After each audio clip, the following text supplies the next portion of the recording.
Did you experience any weight gain while on birth control? My boyfriend has been caught multiple times looking up girls on Instagram. That cannot be normal, right? Sister, sister, sister. How do you talk to your significant other about sex? I'm gonna be honest with you, very, very straight up, girl to girl here, honesty moment. Don't understand how people view some foods as bad for you. This is a conversation that I love to have, and lately on social media, people have been coming for me. Hello and welcome back to my channel. If you guys are new here, hi, my name is Maddie. I make a ton of health, wellness, and lifestyle videos. If you guys enjoy this video and all my other content, please feel free to subscribe down below. Would love to have you guys join the family. In today's video, I asked you guys to ask me some anonymous questions over on Instagram. And we're gonna be doing a little Q&A, get ready with me. I get so many questions all the time from you guys on like Instagram, TikTok, all different platforms asking like what is my makeup routine, and honestly I didn't even know this is something you guys would want to see. My makeup is so simple and I don't feel like I'm good at makeup by any means. Those of you who have been here for a hot minute, you may or may not know that I used to be a beauty guru back in like 2012. That was like my thing on YouTube. If you like literally go through my videos and scroll, you guys will see that I used to wear a smoky eye to school every single day when I was 14 years old. So I'm not that great with makeup, okay? That day and age is over. That's just not my specialty. So I'm excited to show you guys what my makeup looks like. It's super simple, super easy. My hair is just like curled from a couple days ago. I'm getting my hair done tomorrow, so there's just no point in really styling it. So I'm probably just gonna put it in like a slick back hairstyle, go to a coffee shop and get some work done today. But we're gonna be doing a little get ready with me makeup skincare routine while I answer some of your guys' questions.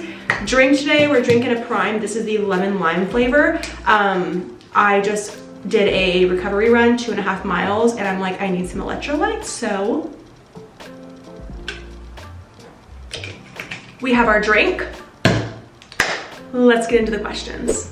I quickly want to show you guys my little like skincare regimen in the morning. I wash my face in the shower, but before my run, I always do my skincare because I'm normally up for a few hours before I like shower and get ready for the day. So I do like my morning skincare and then I just like repeat a couple of the things after my run. So before my run, I do my toner. This is the La Roche-Posay toner. I'm actually looking for a new toner. I really want to try Korean skincare, so I'm thinking we're gonna go that route, but right now this is the one that I've been using.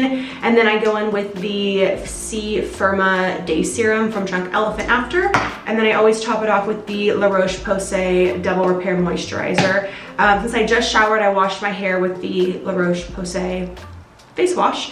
So now we're gonna go in again with this serum just to make sure that I get this baby back in my skin. Even though I already used it this morning and it probably soaked into my skin during my run, I just wanna use it again. And then I am gonna top it all off with the La Roche-Posay moisturizer. Also, all I gotta say is living here in Vegas in the desert, my skin is so dry.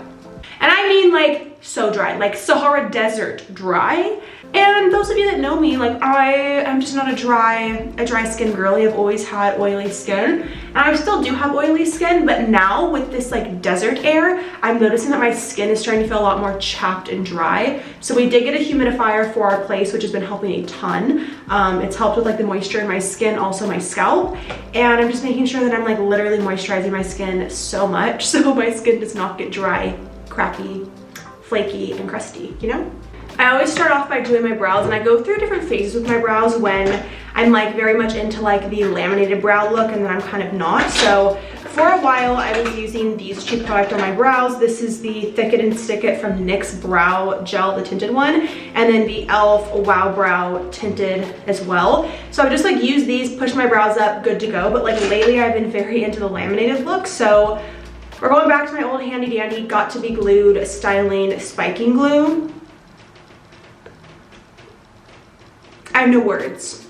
I have no words to describe how good this stuff is. Also, if you have like a good like slick back hairstyle, like slick back bun, ponytail, braid moment, this is gonna be your go-to. I think this entire bottle is like $4 or $5, and I literally use it for everything, and it's lasted me so long. And yeah, it's water resistant, so we love that. So we're gonna get right into the Q&A because you guys asked some good questions, a lot of just like advice questions, which I love. So let's go ahead and get into that.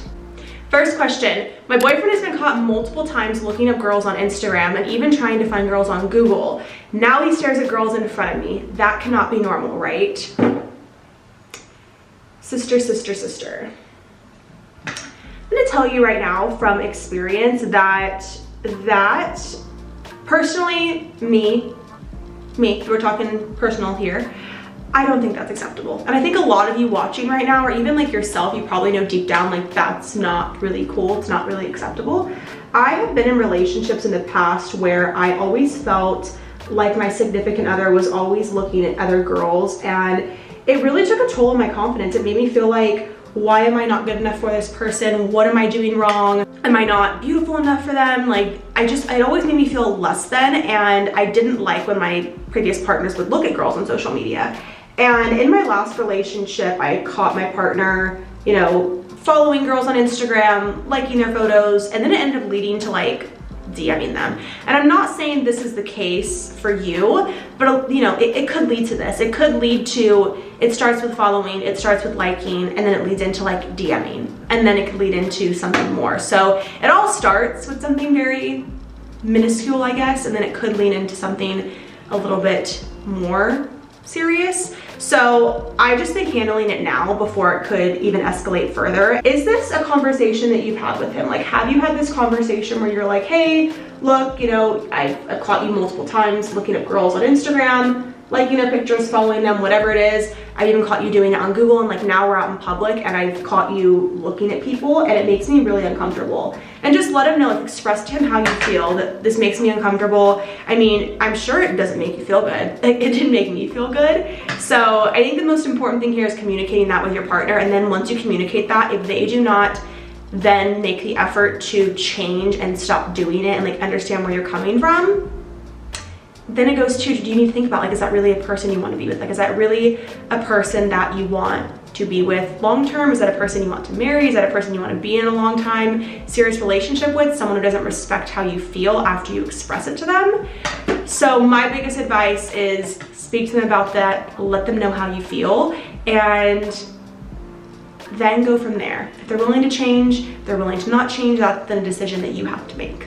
I want to show you guys the difference in my brows. This is what like my natural brow looks like with no gel, and then we have my brow once I gel it up. I just prefer this so much more. It's just, it is the vibe for me. I literally will just go over it and just, you know, make them all go to that side. I used to just do like straight up, and that was just not the vibe on me. Less than a dime size amount of this product, and like I said, even this is too much for me. I'm gonna have leftover product, but I'm telling you, this thing will last you forever. You can even get like the mini one, like the travel size one, and that will probably last you like 2 years. Like, I'm not even joking. This is gonna last me for years. Next question is a beauty question. How do you avoid split ends? I did a little like, I think nighttime like hair care routine on TikTok. My hair, she has some split ends. I'm getting her done tomorrow, so I feel like honestly split ends are very inevitable. But for me, whenever it comes to hair care, I probably put heat on my hair 1 to 2 times a week. So I will wash my hair every single Sunday. That's like my only time that I wash my hair. I don't love washing my hair multiple times a week, so I only do it once. I will do like my scalp oil, I'll do my leave-in conditioners, all the treatments that I want to do in my hair, wash my hair on Sunday, and then whenever I get out of the shower, I will use all of my styling products and all of my leave-in products that I want to, you know, keep in my hair for that week. I will show you a couple of products that I'm like obsessed with that I think has very much helped with preventing split ends and being able to keep my hair like pretty healthy. I also haven't got my hair done since November, and it's now like February 29th. It's literally gonna be March. So we're going on 3 months of not having my hair done. So, but these are like my 2 go-to products. I've used these for so long. I love Redken. Redken is like one of my favorite brands. This is not sponsored, I'm just like a hardcore Redken girly. I've used the Extreme Anti-Snap probably since high school, like one of my favorite products. This is a anti-breakage leave-in conditioner, so I'll use this after I shower. I love her. She's a little pricey, but I love her, and I think she is very much worth it, especially for the size that you get. This is the Acidic Bonding Concentrate Leave-In Treatment, Intense Conditioning, Heat Protecting, Styling Aid, and Hydration Intense. We love her. These 2 products, I swear by them. They're my holy grail. I go to Ulta and I get them. I think you can also just go to like any store that sells Redken. I will also have them linked below for you guys in my Amazon storefront, but I'm obsessed with these. I love these products. Redken Girly for life. My eyebrows are done. I always go in with a little bit of micellar water, and I will just clean up around my face because I'm pretty messy whenever it comes to the gel. Because if I don't do this, then whenever I do like my concealer or tinted moisturizer or foundation, it'll look so just flaky and it looks like my skin is peeling.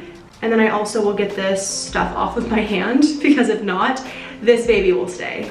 Okay, we're getting into the more like fun things. Now we're on to my skin regimen that I do. Fenty Beauty Pro Filter. What is this? Why is the pump not working? Shut up. What? There is so much product in here. Like, I have half of the bottle left. Okay, for some reason my pump isn't working, so we are just going to dab this on my face. Next question is, any tips for confidence boosting? I'm gonna be honest with you, very, very straight up, girl to girl here, honesty moment. I feel like I still struggle with this. Like, I'm 24 years old and I still struggle with confidence to this day. And I think it's safe to say that, like, I think all of us women struggle with confidence at some point or another. And I think there's not going to be times that we're always confident. Like, even if we, you know, work through, you know, a lot of things that we've gone through, a lot of things that have made us feel not worthy or have helped or have contributed to us lacking confidence.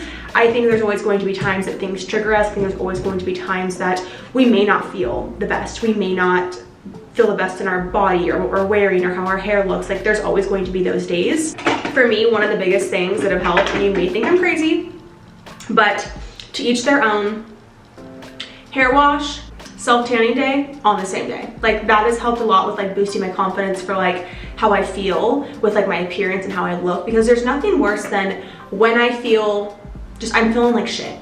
My hair is dirty, I have no self-tan on, I'm pale, like my skin may look dry and flaky, maybe my like skin is breaking out a little bit. Like, there is nothing that a good hair wash day, a good everything shower, and a self-tanning like can't fix for me. And I know there's like girlies out there who don't self-tan.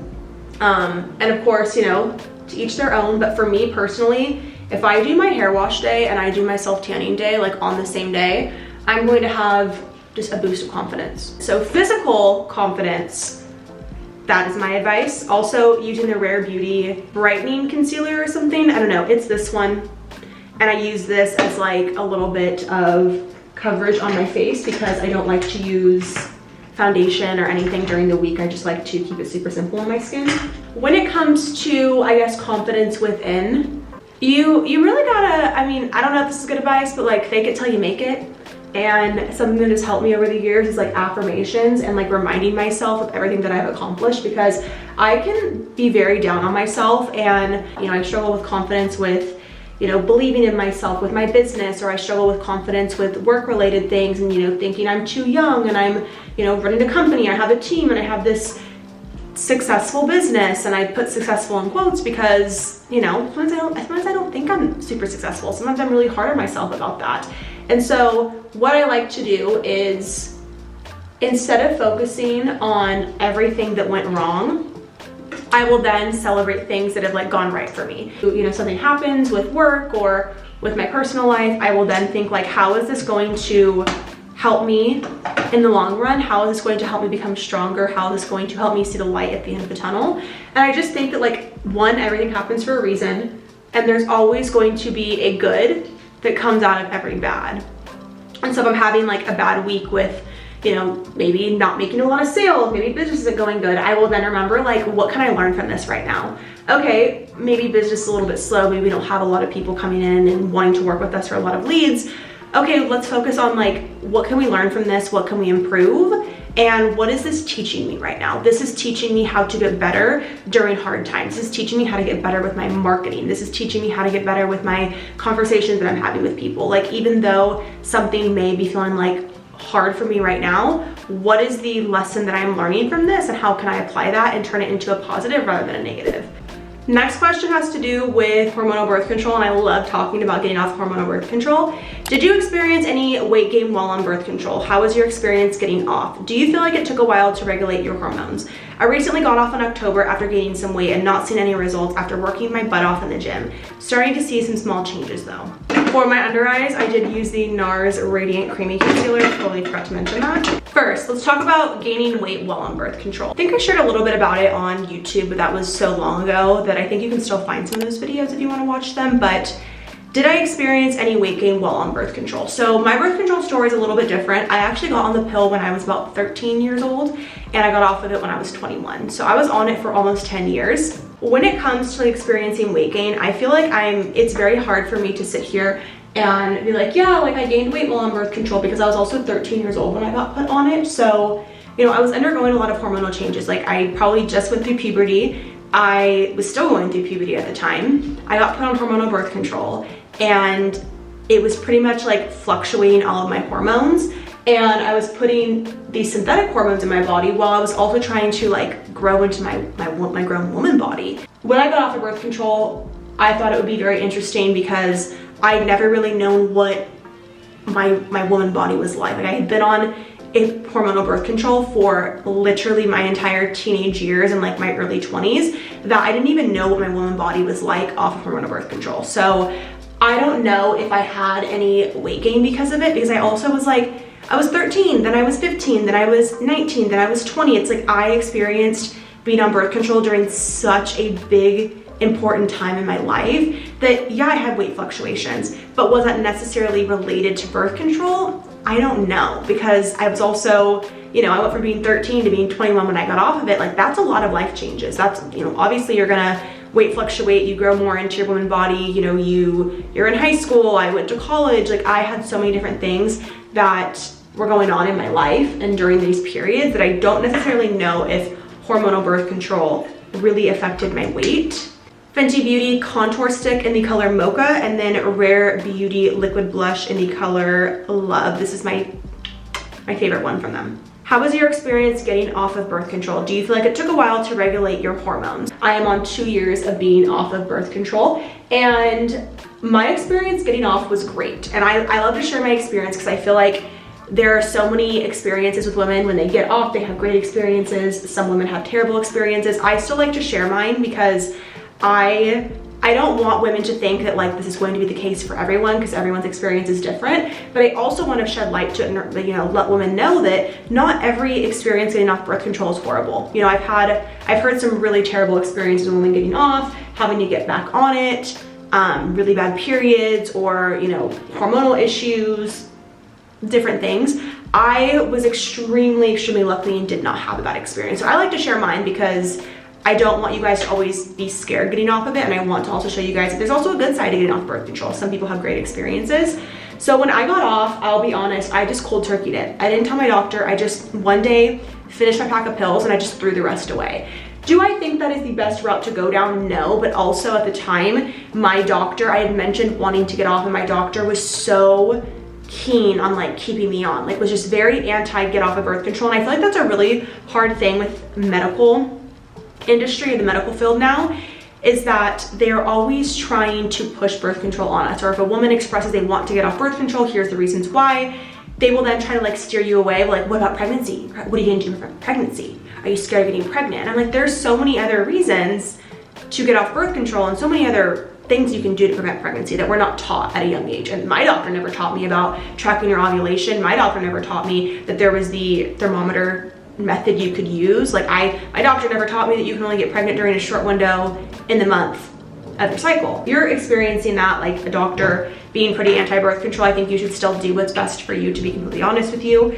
Getting off of it was the best thing I ever did. Saw my doctor maybe 4 to 6 months after, because I did want to get my hormone levels checked just to play it safe. And that was something I really had to advocate for, because when I mentioned wanting to get my hormones checked, my doctor was like, oh, we don't check your hormones at a young age like this. The only time we would check them is if you're having like any hormonal imbalance issues or if you're pregnant. And I was like, well, I'm 21, I still want to get my hormones checked. I was on birth control for almost 10 years. I think it's safe to say that I would feel more comfortable getting my hormones tested. So I had to go to 3 different doctors until they finally tested everything for me. Everything came back normal, which I was super grateful for. I think it is safe to say that you should advocate for yourself to get your hormones tested, especially if you were on birth control for a long period of time, or if you're feeling anything like off, any imbalances, advocate for yourself. And don't just go to one doctor if they tell you no, just give up. Go to multiple doctors and keep advocating for yourself, because there will be a doctor who will advocate for you and will push to get those tests done. So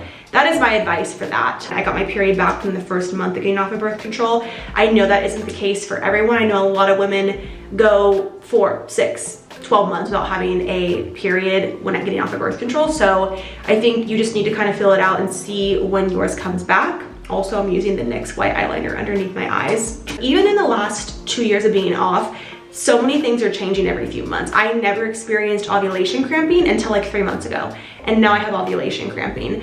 I didn't have heavy periods when I had heavy periods when I first got off birth control, and now they've like mellowed out and they're like heavy the first day and then pretty light after. I also got hormonal acne about 6 months being off of birth control. And I was able to go to the dermatologist. I got put on topical creams and I've been able to get that under control. But there's a lot of things that, you know, could or could not change for you. And I think just because you get off of birth control and it's been like 4 to 6 months and you haven't experienced anything doesn't mean you won't experience something later. And that also goes the other way around. Like if you experience a shit ton of things right off the bat, that doesn't mean that it won't get easier as time goes on. Like it takes years to get your hormones regulated and balanced out. Think about it. I was on birth control for almost 10 years. It's not gonna take just like 2 years of being off for my hormones to start regulating like they should be. Like I had a synthetic hormone in my body for almost 10 years and it's going to take some time. But my experience was really, really great. The only thing that was considered bad for me was my hormonal acne. And if that was the worst thing for me, so be it. I would take it. I would take hormonal acne over being on birth control, and I just did not like the experience of being on it. Next question, are your running sessions separate from your daily step count? My running goes towards my daily step count. I normally aim for anywhere between 10 to 12K steps. On the days that I run, easily get over that. I get anywhere from like 15 to 20,000 steps sometimes on the days that I run, especially if I'm like walking or so. No, I'm about 15,000, sorry, not 1,500. But I normally get about 15,000 on the days that I run. On the days that I don't run, you know, going to the gym, doing walks with my dog, walking outside, you know, just getting movement in, I normally get about 12,000 steps. So yes, I do count my running sessions toward my daily step goal, but just because I reach my daily step goal right after my runs doesn't mean that I am not active for the rest of the day. I still continue to go above my daily step goal, if that makes sense. How do you get good sleep? What does your nighttime routine look like? And what are your non-negotiables? I love that you asked this. I am a night routine girly. I love a good morning routine. I love a good night routine, and they have helped me so much with my mental health and just being able to get good quality sleep and rest and helping mentally for myself. So my night routine typically looks like I will eat dinner and then I will take off my makeup, normally around like 7 o'clock.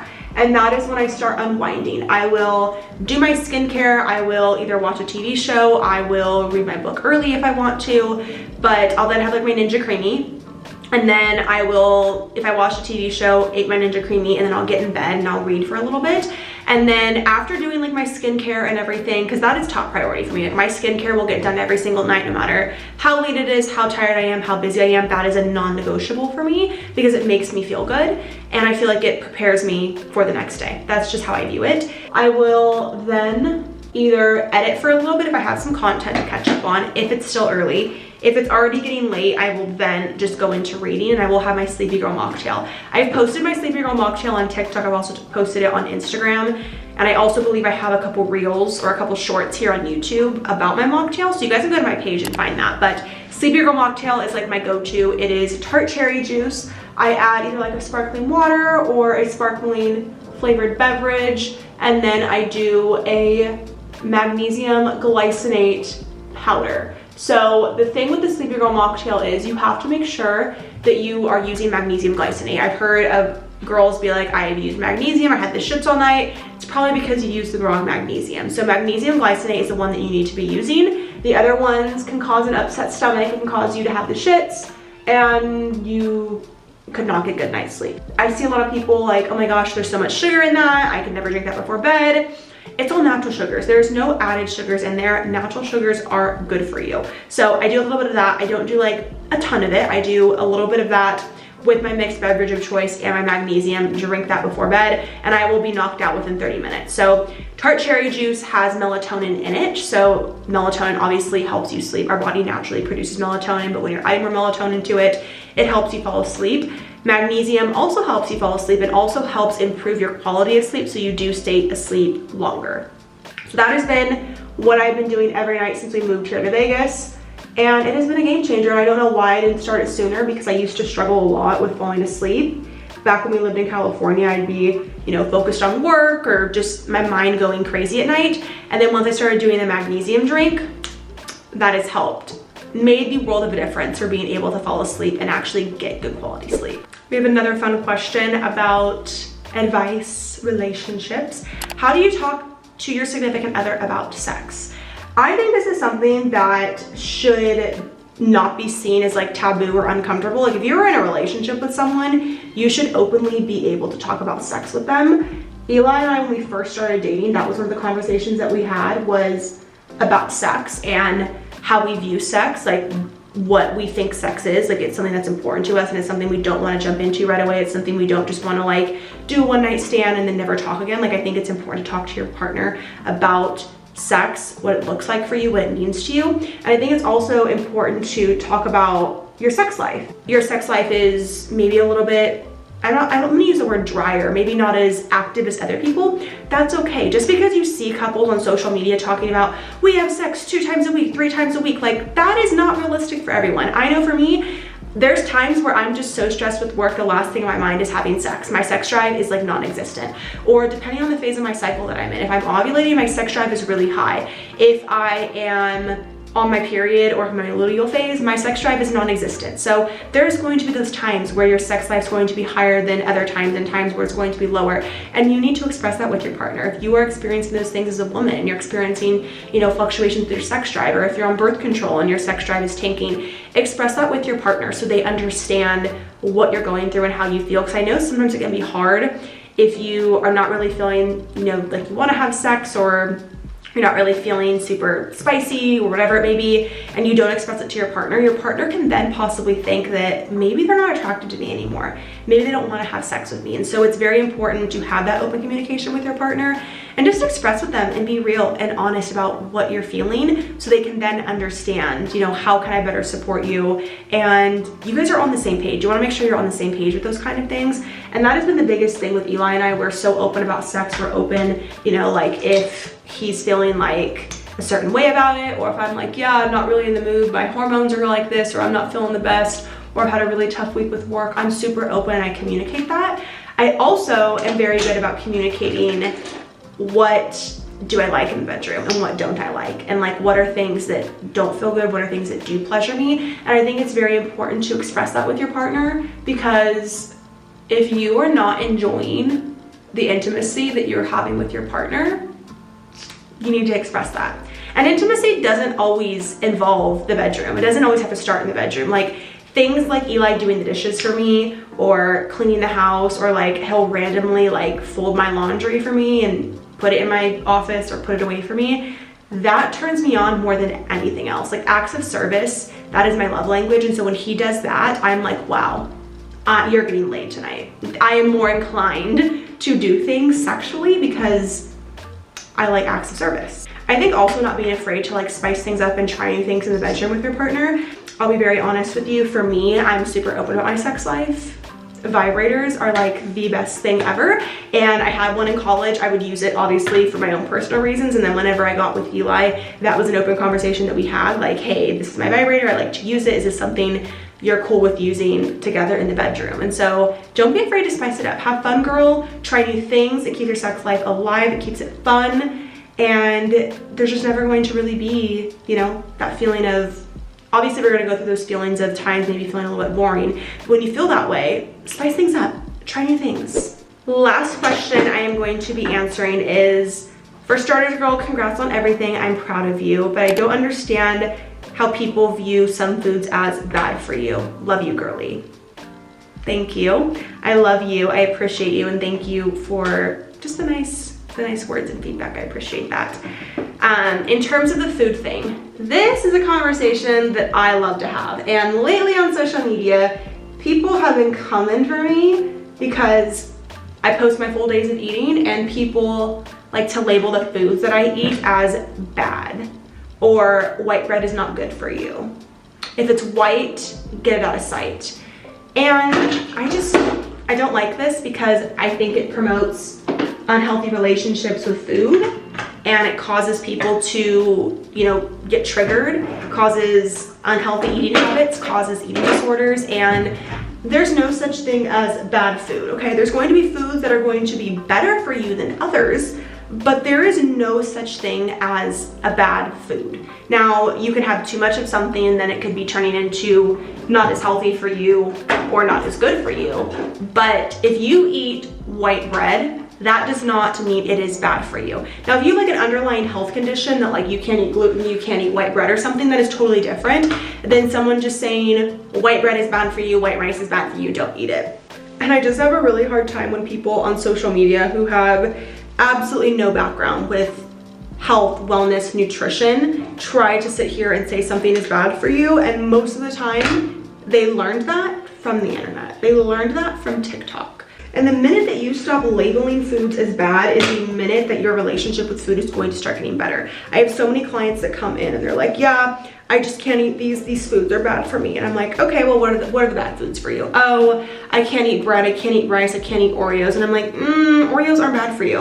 Now, if you're consuming Oreos multiple times a day and like binging eating an entire container every day, then it becomes an issue with the amount of food that you're eating, the consumption of it. But if you want to have like 2 Oreos at the end of every day and like have yourself a little sweet treat, there is nothing wrong with that. And by doing that, you're giving yourself flexibility with your journey, and you're able to still make progress without feeling like you need to completely restrict yourself and cut yourself off of so many things that you love. Lastly, I want to show you guys one of my favorite products. This is the IKT wax stick. I have this on Amazon. It's in my storefront. It comes with like 2 wax sticks. I love this thing. It is literally the best. It basically holds all of your baby hairs in place, and whenever you slick your hair back, it basically will stay. And what I like about it too is if I don't wash my hair tonight and I end up like using this again tomorrow, when I brush it through my hair, it doesn't leave like a really hard sticky consistency. It's just a wax. I also topped everything off with the Summer Fridays lip balm. This is going to be the Pink Sugar, one of my favorites. I'm addicted. I ended up getting the vanilla beige also, and I'm like obsessed with these, and I honestly might go back and get more because I love them. That is it for my Get Ready With Me Q&A besties. I hope I answered some of your guys' questions. And if you guys want me to do a part 2 to this video or make another like Get Ready With Me type of video, let me know. I would absolutely love to do that for you guys. It was so much fun getting to like sit down and like have a little girly chit chat while I did my makeup. I will also have all the products that I use linked below, and they are also in my like to know it if you guys want to get your hands on them. I love you guys. Thank you so much for tuning in today, and I will see you guys in next time's video. Bye guys.